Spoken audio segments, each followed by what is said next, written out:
Hello, it's Regina. Welcome back to my haunted library. Today we are doing a discussion of Robert McKee's story. So I'm finally finished with part two, and now I'm on part three, which you cannot read. It's called The Principles of Story Design. This, chapter 7, The Substance of Story, this is mainly about the protagonist and how that protagonist needs to be structured in order to really pull your audience in. This time around, this third time reading this book, I find this very informative as a fiction writer. So the protagonist is a willful character.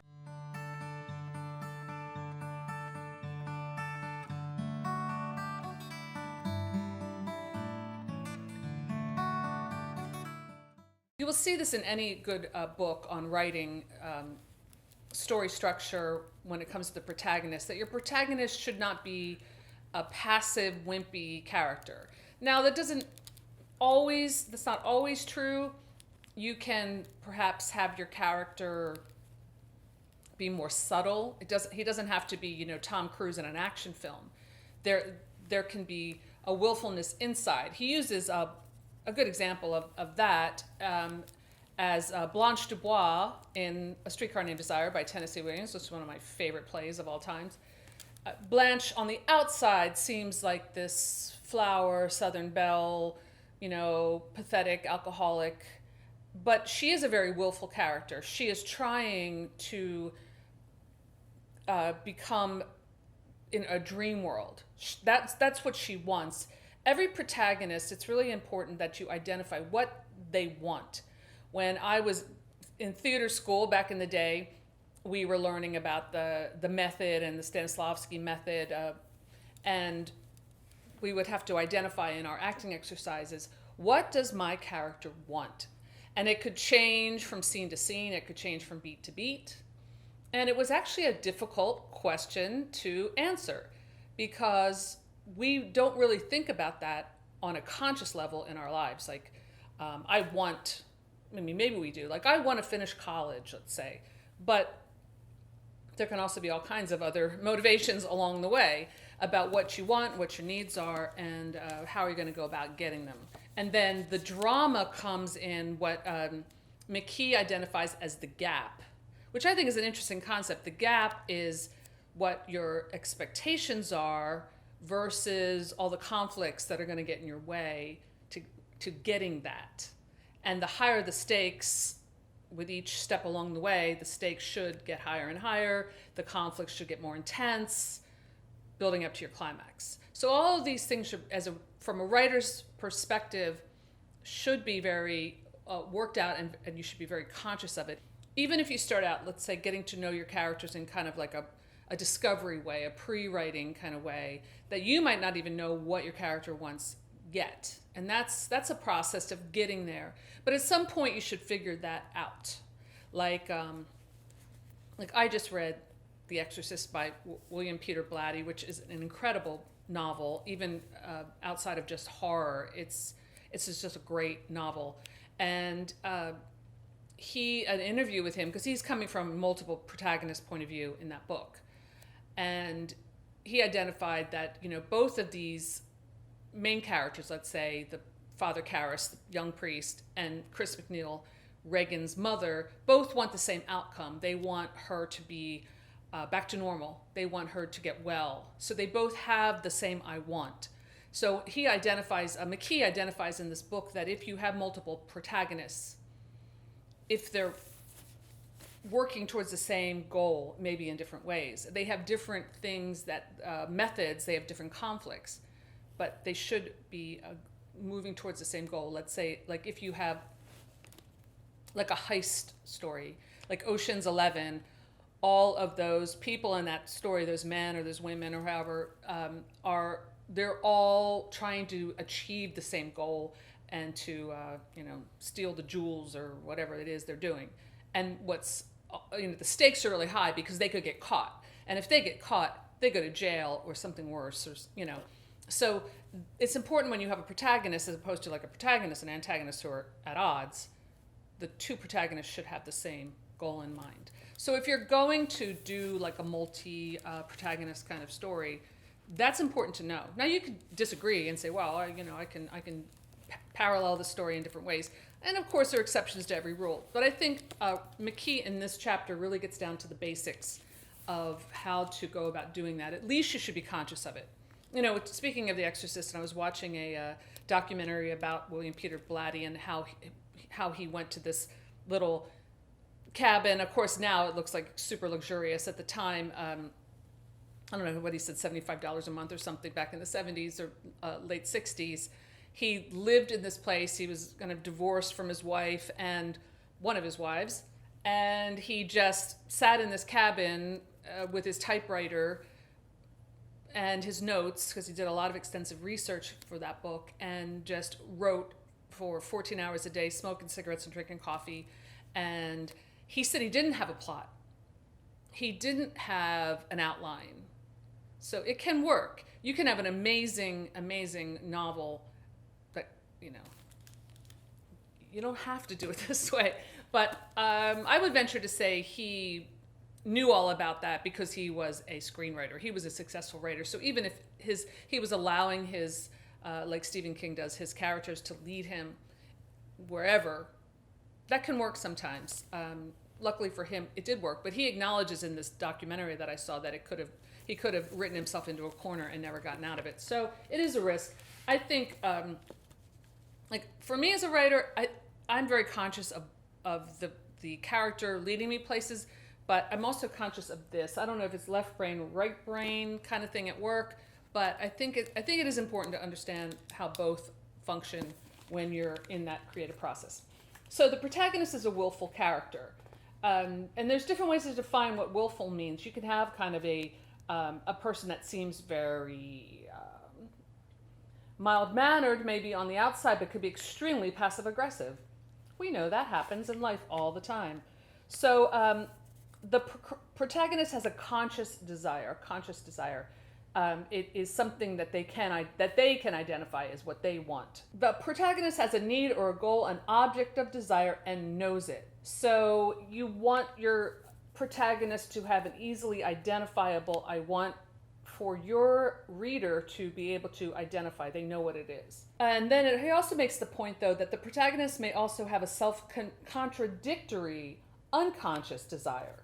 So the conflict can be within, and it often is, the protagonist. So, for example, in The Exorcist, Father Karras, the young priest, wants the same thing that Chris McNeil, the other protagonist, wants, and that is for the daughter, Regan, to be well, to be rid of this horror that is taken over her body and her soul. But Father Karras he is the doubting one. Chris McNeil, who's the atheist, let's say, is the one who's like, we need an exorcism. And he, because he has lost his faith, he has an internal conflict about overcoming his guilt and finding his faith. And at the end, he does find his faith. And, he loses his life. Sorry for the spoiler, but I think most of us know that story. He loses his life, but he gains his faith and his soul at the end. So the protagonist has the capabilities to pursue the object of desire convincingly. So you have to set up a realistic I want. And the protagonist must at least have a chance to attain his desire. Let's say we're writing like a romantic comedy about a guy who lost the girl, and the girl of his dreams. He made a mistake. He broke up with this girl, let's say back in high school, and now he's regretting it, but he's in his 40s. I'm just making this up. And I'm sure it's been done. And he's going to go back and he's going to try to win her again. Well, there has to be a chance. She can resist him. There could be barriers. Maybe she's married to someone else. Maybe she hates him but secretly loves him. He's got to win her back somehow. He has to have that chance to do it in order to invest your audience or your reader with you. Otherwise, it's like, well, he's never going to do that. So what's the point? We need to know that those things are possible. So McKee writes here, a protagonist, therefore, who's literally hopeless, who hasn't even the minimal capacity to achieve his desire, cannot interest us. A story must build to a final action beyond which the audience cannot imagine another. That's, again, building up to your climax. So that has to work. That has to make sense. Again, I'm going to use The Exorcist just because it's fresh in my mind and most people know it. If the demon won at the end, that would not be a satisfying conclusion. We needed for little Regan to get well. But it has a huge impact at the end because two people die. Well, more than two people, because Burke Dennings also is killed by Regan as the demon. But Father Karras jumps out of the window and dies in order to resist the demon who tries to take him over. And Father Merrin, the old priest, dies during the exorcism, and he's fighting this ancient demon. So there is loss, but if the priest had walked out of the room, like the priest hadn't died and they just walked out of the room like, yeah, it's not working, sorry, we're giving up on Regan because we failed.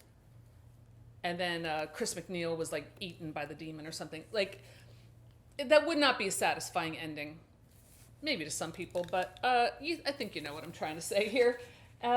So he also makes the point that the protagonist must be empathetic, but not necessarily sympathetic. So we don't have to like the protagonist. Likeable does not necessarily mean that we are relating. Because a lot of the times, what drama is, whether it's in a book or in a film, is connecting. What we're connecting to is what would we do, and we know that we're flawed people filled with guilt and self-recrimination. Maybe we don't really like ourselves, but we can relate to a character that's flawed more than somebody that is super likable but doesn't really seem to have any kind of real desire. That's a thing that he writes about this. McKee writes about that. And like movie stars may have a great likability. Like we love Tom Hanks, and we love Jennifer Aniston, let's say, as a persona, as a movie star. But we're not going to necessarily get into a character, either of them play, unless the character, we can relate to that character and say, well, what would we do in this situation?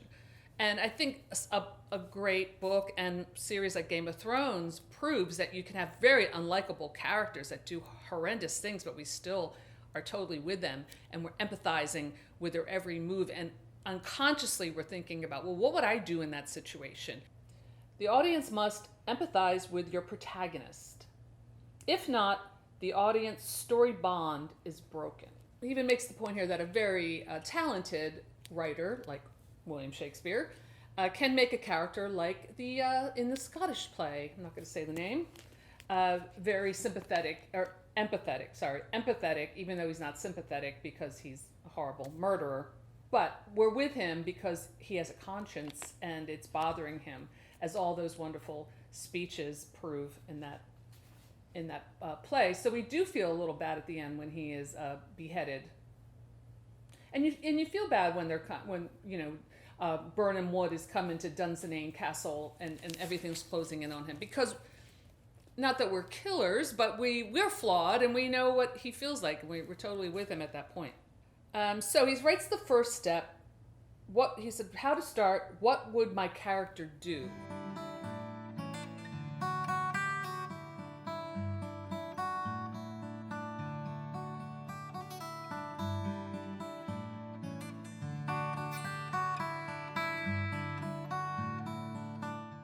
The grand difference between story and life is that in story we cast out the minutiae of daily existence in which human beings take actions expecting a certain enabling reaction from the world and more or less get what they expect. So mundane, everyday actions without any kind of conflict or meaning, you want to avoid that. And he makes that, he does make that point in an interesting way.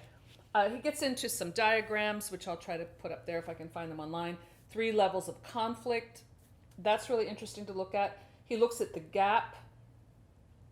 The gap is, story is born in that place where the subjective and objective realms touch. So the expectation, the gap is like between the expectation and result. So if we go back to our let's say our protagonist who is like, well, I'm going to look up that old girl, that that loved me in high school that I ignored, and I realized that she was the one. I'm going to give her a call. Well, the expectation is, well, she's just been waiting for me for these past 20 years. And then the gap is, well, no, she's moved on. She's remarried. She's really happy. So now we've set up this conflict. Will our protagonist work to try to attain the love of his life? How can he convince her that she is the one for him? So I underlined this as important. Let's see what it is. Oh, about increasing risk with each action that you take in order to get what you want, and the conflict that results is the gap. What is the risk? The risk should increase as you go along. What is the risk? What does the protagonist stand to lose if he does not get what he wants? More specifically, what's the worst thing that can happen to the protagonist if he does not achieve his desire? So that is interesting to keep that in mind as you build in this your story design. What the protagonist wants is of no real value, and a story of someone pursuing something of little or no value is the definition of boredom. So what they want has to be important, has to have value, and there has to be risk involved with achieving it, and there has to be something really disastrous if they don't achieve it. His actions provoke forces of antagonism, opening gaps in his reality. True action is physical, vocal, or mental movement that opens gaps in expectations and creates significant change. And he talks about the gap between expectation and result.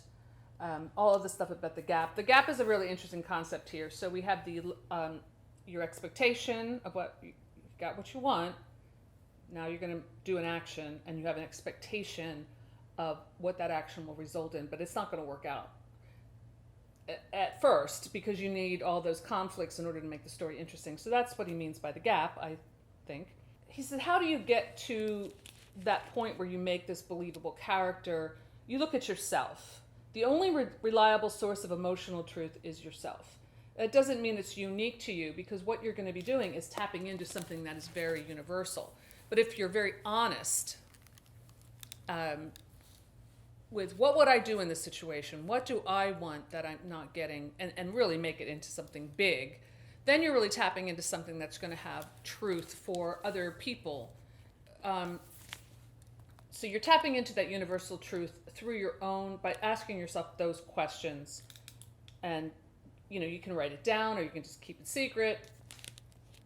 If I were in those circumstances, what would I do? We act in our imaginations until honest, character-specific emotions flow in our blood.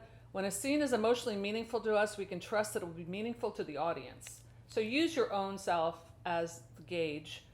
By creating works that move us, we move them. And I probably am not the only writer who's cried with my protagonist when I'm writing a scene, and even like acted it out, stood up in front of the mirror and acted out my different characters' voices and what would they do. And I like getting into not just my protagonists, but my villains. That's the fun part, is really getting into your villains and making them as true and as multidimensional as you can. And then he does this really interesting thing where he breaks down that famous scene in Chinatown with Evelyn and Mr. Gitties, about when she tells him the truth about her daughter and he's slapping her, and he breaks down that. And if you're an actor and you're doing that scene, this is very useful, because he breaks down like what from Giddy's point of view, the protagonist's point of view, what he's thinking about when he's going through these actions, what his expectations are, and how those expectations are completely thrown back in his face, and that is the gap. And he breaks down the entire scene beat by beat, which is pretty cool. And if you are a film buff, if you love that film, and I would really recommend looking at that in this book. So creating within the gap. Writing from the scene from the inside out. Peel back the skin of life to find the hidden and unexpected, the seemingly inappropriate, in other words, the truth. And you will find your truth in the gap. The substance of story is the gap that splits open between what a human being expects to happen when he takes an action and what really does happen. The rift between expectation and result, probability and necessity. To build a scene, we constantly break open these breaches in reality. So expectation is not met, and there's your conflict in there, and then you keep trying your protagonist keeps trying different actions to get there, and they have to be able to get there. Whether they do or not, I guess, is how you end it. And there should be, oh my God moments. Oh yes. My screenwriting teacher would always write, like, we need more holy shits there. Like, you got to build to that holy shit. So whether you want to call it an oh God or holy shit, it's pretty much the same thing. Every time the gap splits open for character, it opens for the audience. I mean, a great example of this was probably like the movie Jaws. And I read that book a long time ago, and I haven't read it in a while. Maybe I'll reread the book. But the movie is like, that's all. There's a lot of holy shits in that movie, and the audience is there right along with it. And no matter how many times you've seen it, it still has that effect of really bringing you into it and pumping your blood up. And and that's an example. Although Brody's the main protagonist, you have different characters all kind of going for the same goal, using different ways of getting there, but they all want to get the shark in the end. And he ends the chapter with, as a charge of electricity leaps from pole to pole in a magnet, so the spark of life ignites across the gap between the self and reality. With this flash of energy, we ignite the power of story and move the heart of the audience. So that was definitely a very deep chapter, lots of information. The next one is chapter 8, the inciting incident, which I will get to next week.